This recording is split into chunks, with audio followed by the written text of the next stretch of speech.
Hola, ¿cómo están? Bueno, ¿qué tal? ¿Cómo lo vienen llevando? ¿Muchas horas?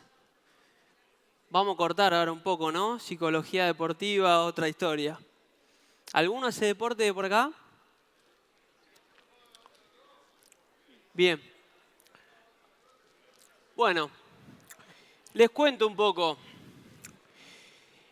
Soy Martín Chaín, como me presentaron.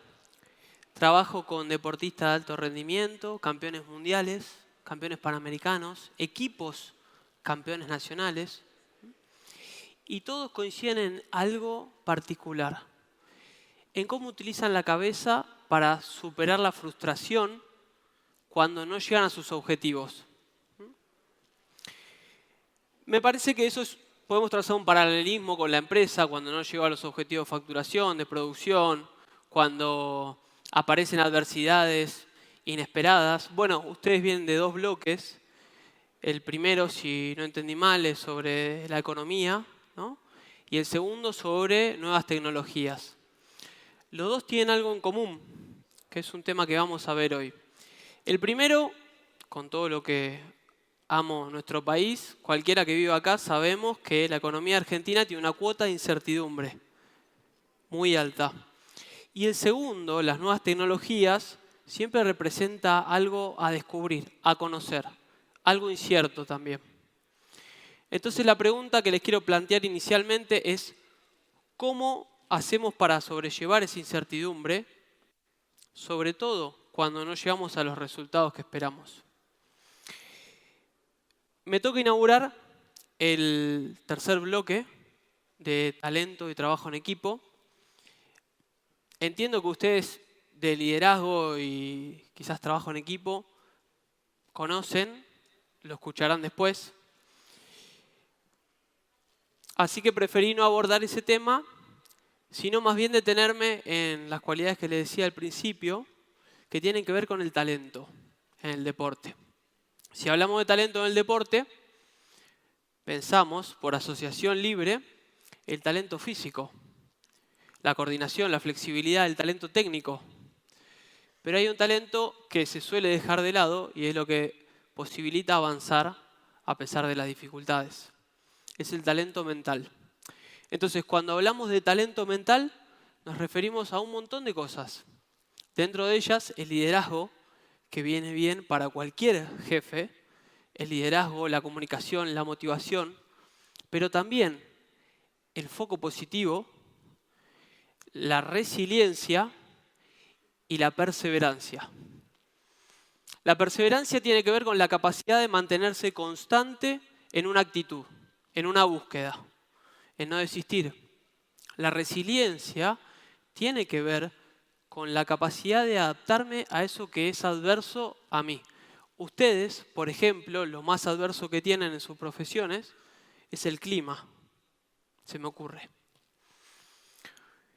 Entonces, hace falta talento mental para caerse y levantarse, superar la frustración. En taekwondo compiten 70, gana uno. O sea, si compiten todos ustedes, hay uno que va a ganar. Hay uno que va a llegar a los objetivos deseados y el resto no. El talento mental es muy necesario para liderar equipos, ¿sí? Pero estos 3 puntos que destaqué ahí hacen foco en ustedes como líderes. Y es lo que mayor respeto genera a sus subordinados. Por lo menos lo que vemos en los equipos. Quienes tienen estas 3 cualidades, ¿sí?, generan el respeto, generan el liderazgo de manera indirecta. Bien. Tenemos 3 premisas de trabajo para hoy, que espero que se puedan llevar algo que les quede, que están directamente relacionadas con el deporte, con las virtudes de los deportistas, pero también con los puntos débiles de los deportistas. Vivimos en un mundo posmoderno que tiene un montón de bibliografía, como por ejemplo El Secreto, como por ejemplo Los 7 hábitos de la gente altamente efectiva. Seguro que conocen algunos de esos libros. Y de alguna manera nos muestra una fórmula de éxito. Esto también atraviesa a los deportistas. Hay una fórmula de éxito a seguir. El problema aparece cuando yo sigo esos pasos y no llego al éxito, no llego al objetivo propuesto.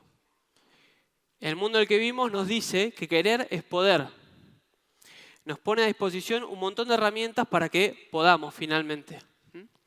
Pero la pregunta es, ¿qué pasa cuando yo quise y no pude? Esto quiere decir que si en taekwondo compiten 70 y gana uno, ¿quiere decir que el segundo no lo quiso tanto como el primero? Ese es el primer problema que tenemos. El segundo problema es que esta lógica de pensamiento lo que lleva es a la autoexplotación sin límite. ¿Por qué? Porque si yo digo que querer es poder, entonces no pude, tengo que querer más. Y en el deporte eso tiene un problema. Y en las personas tiene un problema añadido. En el deporte, el deportista si entrena más se rompe, se lesiona. No funciona. Ahora, a nosotros, personas que pensamos que querer es poder, nos autoexplotamos de manera ilimitada. Entonces de repente estamos en nuestras casas con nuestras familias cenando y estamos pensando en lo que tendríamos que haber hecho, en lo que podría fallar, en qué pasa si esto sale mal, en, por ejemplo, qué tema no abordé, qué me olvidé de hacer. Entonces estoy ahí, pero no estoy. Estoy constantemente cuando me acuesto a dormir pensando en un montón de variables. ¿Qué desarrolla esto de las personas? De la psicología desarrolla estrés, desarrolla trastorno de ansiedad, desarrolla, en los casos más graves, depresión, ataques de pánico. Entonces, si querer es poder y nos genera todo esto, hay algo que funciona mal. De la psicología pensamos que querer no es poder. A veces yo quiero algo, pero simplemente no era mi momento, pero simplemente me tocó una sequía y eso no habla de mí. Hay que poder alejarse a veces de los resultados y volver a los procesos, como decía el orador anterior. Lo que nos lleva a una segunda premisa. No se puede controlar todo. Si querer es poder, como nos enseñan en este mundo posmoderno, estamos todo el tiempo buscando controlar hasta el último detalle para que nada se salga de control. El intento de control es una búsqueda por conseguir garantías. ¿Garantías de qué? De un futuro que es incierto. Yo puedo pensar que algo se va a dar de determinada manera y que se dé de una manera parecida, pero nunca va a ser en identidad. O todo lo contrario, yo puedo pensar que se va a dar de una manera y no se da de esa manera. En definitiva, lo importante es poder adaptarse a eso que me resulta imprevisto.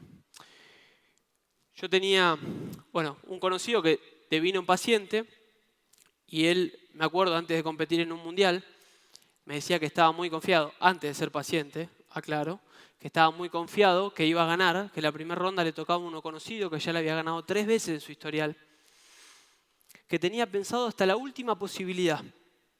Ya lo había resuelto en su cabeza. Va a competir, el otro competidor hace algo que él no había esperado y él se bloquea. Y él no puede sobrellevar eso imprevisto. Se paraliza. En taekwondo se compite en combate en 2 rounds de 2 minutos, son 4 minutos. Si yo me paralizo 20 segundos esos 4 minutos, me hicieron muchos puntos y ya no puedo ganar el combate. Él perdió. Esto me parece que divide aguas. Tenemos buenos deportistas y tenemos los mejores. Los buenos lo que hacen es que entrenan, se preparan hasta el último detalle para que nada los sorprenda en competencia. Ahora, los mejores hacen lo mismo, pero saben que no se puede controlar todo. Que van a competencia con lo que tienen y con eso que tienen, frente a lo imprevisto que se presenta, tratan de resolver, de incorporar una nueva versión de las herramientas que tienen, de las estrategias que tienen, de adaptarse a los cambios. Por último, la tercera premisa de trabajo, y esto es algo estructural de todos los seres humanos, no solo deportistas, es que siempre falta algo en la vida. Les habrá pasado que tienen tiempo pero no tienen dinero, que tienen dinero pero no tienen tiempo, que quieren estar con su familia pero están trabajando, que no tienen trabajo pero están con su familia. Siempre falta algo. Siempre algo falla, siempre hay errores, siempre hay adversidades. No podemos evitar eso. El problema, vuelvo a hacer hincapié, en que si pensamos que se puede controlar todo y que querer es poder, voy a estar todo el tiempo ansioso, nervioso, nerviosa o ansiosa, intentando anticipar hasta la última posibilidad. Eso es imposible. Bien. Bueno, el tema de hoy es cómo afrontar las adversidades. Para eso, la primera herramienta que se me había ocurrido es el foco de atención positivo.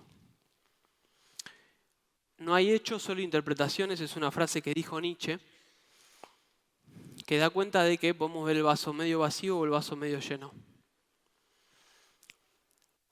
Hace poco lo escuchaba a Federer, uno de los tenistas más ganadores de la historia, que él decía que había ganado el 80% de los partidos que había jugado, pero que de ese 80% solo había ganado el 56% de los puntos que disputó. Esto quiere decir que si Federer jugó 2 horas, había 50 minutos que él iba perdiendo. Me parece que eso es lo que llama la atención del alto rendimiento deportivo. ¿Cómo puede ser que una persona tolere esa cantidad de frustración? Que pueda seguir a pesar de que no llega o que va perdiendo, o por los errores, como decía antes. O no llegan los resultados o hay errores. ¿Cómo avanza a pesar de eso? Entonces, él lo que respondió es, hago un punto bien, es solo un punto. Hago un punto mal, es solo un punto.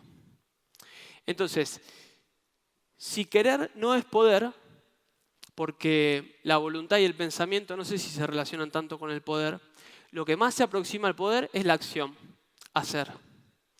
Federer, con esta mentalidad, se enfocaba inmediatamente en lo que tenía por delante. No en qué pasa si perdí este punto, entonces seguramente pierda, entonces seguramente no sirvo para esto. Se enfocaba en lo que tenía delante. Dejaba atrás los errores, lo que faltaba, y se enfocaba en seguir haciéndolo mejor. Respecto a esto, desde el psicoanálisis pensamos que la realidad se construye. Esto quiere decir, yo les puedo decir piensa en un auditorio, seguramente piensan en esto. Ahora, si yo les digo piense en un auto, seguro, quizás alguno sí, estará pensando en el 4K rojo que estoy pensando yo. Cada uno tiene una visión de la realidad, en base a lo que conoce de la realidad.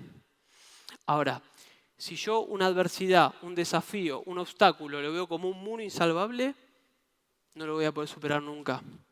Van a empezar los pensamientos negativos, va a empezar la ansiedad, va a empezar el estrés, va a empezar el insomnio, la depresión quizás, ojalá que no. Ahora, si yo lo veo como una posibilidad, lo veo como, bueno, siempre falta algo. Es algo que está calculado, digamos, dentro del esquema. Lo tomo como lo que es, trato de aprender y sigo avanzando. Hay probablemente uno de los empresarios más conocidos de la modernidad, Henry Ford. ¿Lo conocen? Seguro que sí, de los autos. Bueno, él tenía una frase que decía que los obstáculos son aquella cosa horrible que aparecen en su vida cuando deja de ver el objetivo que tiene. Es muy interesante esa frase, porque da cuenta de 2 cosas. Primero, que el foco siempre está en el largo plazo, en la película completa, en el objetivo final. Y eso hace que de alguna manera no se detenga tanto en los obstáculos, que encuentre un camino. Ahora, lo otro interesante es que cuando él ve los obstáculos, dice, es esa cosa horrible. Entonces remite a pensamientos negativos y a todas las consecuencias negativas que yo le fui diciendo que tenemos estudiado la psicología. Bueno, Ford lo dijo el año 1915, un adelantado. Bien.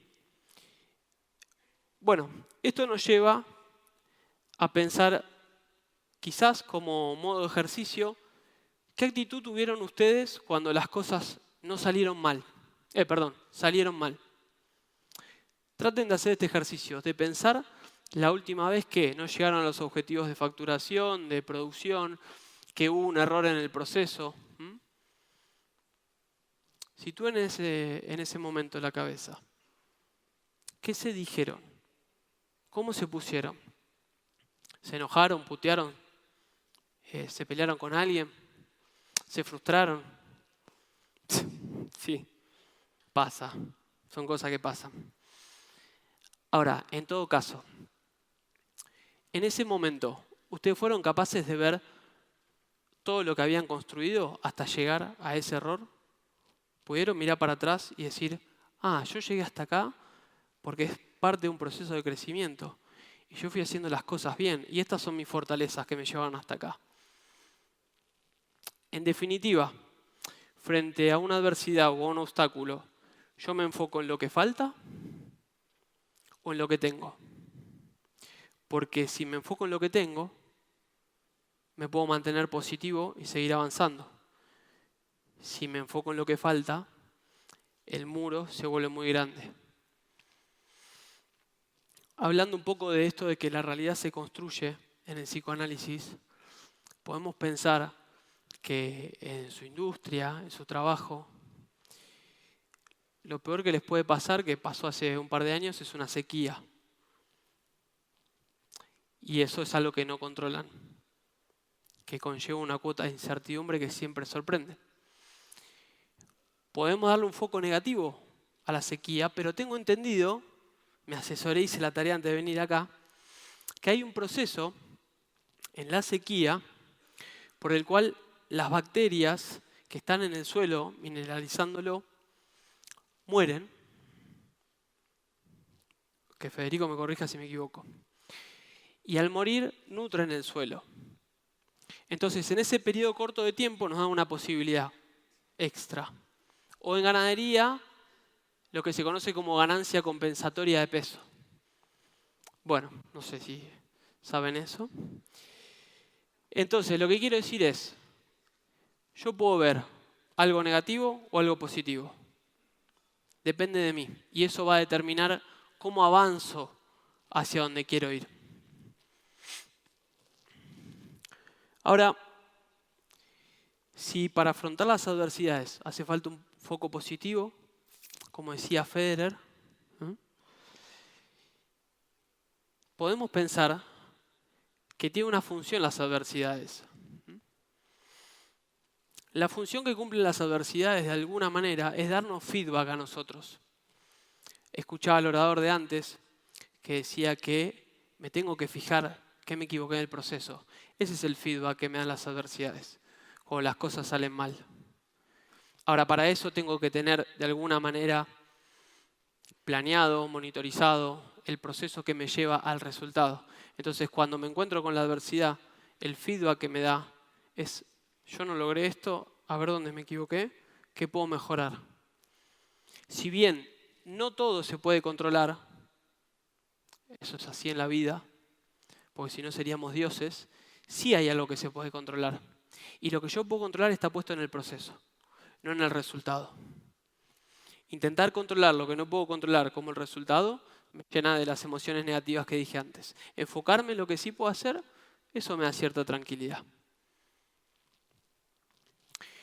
Esta es una frase de un maestro budista que dice que hay que comprender las complicaciones y sumergirse en ellas para lograr ser fuertes. Da cuenta de que eso que se me opone, de que ese obstáculo, de alguna manera, es parte de un proceso de crecimiento y aprendizaje. Yo me puedo detener, frustrarme, renunciar. No aprendí. Ahora yo lo puedo tomar para crecer. En el deporte decimos que si no ganamos, aprendemos. Siempre hay algo positivo para sacar. Esa es un poco la idea. Hay otra frase de Confucio, que es un filósofo chino, que dice que nosotros no vemos la realidad objetiva, nosotros vemos la realidad como somos nosotros. Es una invitación de alguna manera a cambiar el foco de pensamiento cuando me encuentro con algo que me frustra, algo que me resulta esquivo, algo que me resulta difícil, incomprensible como unas nuevas tecnologías o incierto como la economía argentina. Ustedes no se van a acordar, yo tampoco, pero si tienen hijos, lo ven. Un bebé, cuando empieza a caminar, gatea, se para, se cae, se para, se cae, gatea un poco más, se para y se cae. Ahora, cada vez que ese bebé se cae, no está diciendo, ¿cómo puede ser? Soy un fracasado, no sirvo para esto, soy un frustrado, iba a decir. O se putea, o se enoja con su compañero, o con su empleado, o con su señora, o con su esposo. Simplemente se enfoca en pararse y volver a intentarlo. Ahora, cada vez que ese bebé se para, va desarrollando fuerza en las piernas. En cada paso que no logra dar, va encontrando el punto de equilibrio para dar 2, 3, 4 y terminar caminando. Lo que quiero decir, no hay hechos, solo interpretaciones. La adversidad siempre nos da feedback a nosotros y nos sirve para mejorar. Solo si nosotros la tomamos y logramos aprender dónde fallamos en el proceso y cómo seguir creciendo y mejorando. Puede ser que no lleguen a sus objetivos, puede ser, pero sí o sí traten de aprender de los errores, porque si no, se van a repetir. Me parece que el foco positivo es condición necesaria para acercarse al éxito, no es condición suficiente. Esto quiere decir que a veces vamos a tener pensamientos negativos, no se trata del falso positivismo, de querer es poder y de visualizarte siendo millonario y no haces nada y sos millonario o campeón del mundo. No es eso. Pero sí, tengan claro que el foco me determina. Si yo me enfoco en lo que no controlo y en lo negativo, eso va a generar ciertas síntomas, le decimos en psicología, en nuestra cabeza y afecta a nuestra salud mental. Bien, por último, para ir cerrando, agradezco a los directivos de CREA por haberme invitado acá y hablar un poco de un mundo que quizás les resulta novedoso. Quiero contar la historia de un paciente que tuve hace muchos años, que me parece que ejemplifica muy claro estos puntos. Yo recién comenzaba y este chico viene del taekwondo y este chico tendría 23 años. Había tardado muchos años en llegar a la cima, a la elite argentina. Había ido a competir un mundial, al Mundial de España, en el 2013. Y volvió, bueno, no le había ido muy bien, perdió en octavos de final, pero volvió muy motivado, muy entusiasmado. Tenía ganas de seguir.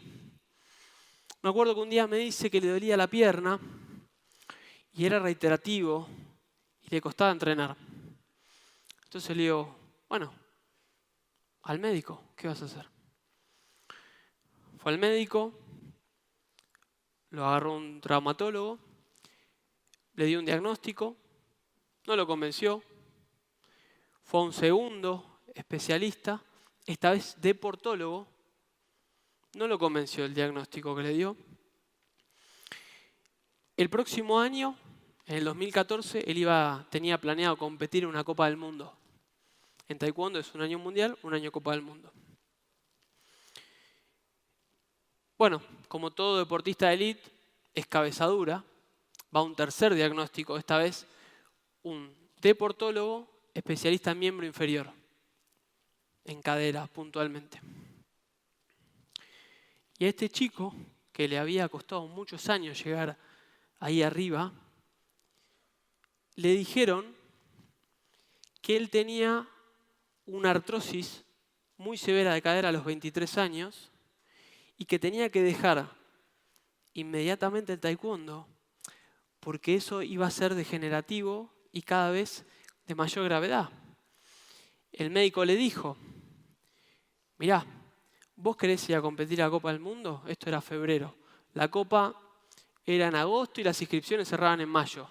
El médico le dice, pero mirá que en marzo, abril, vos no vas a poder entrenar de la misma manera.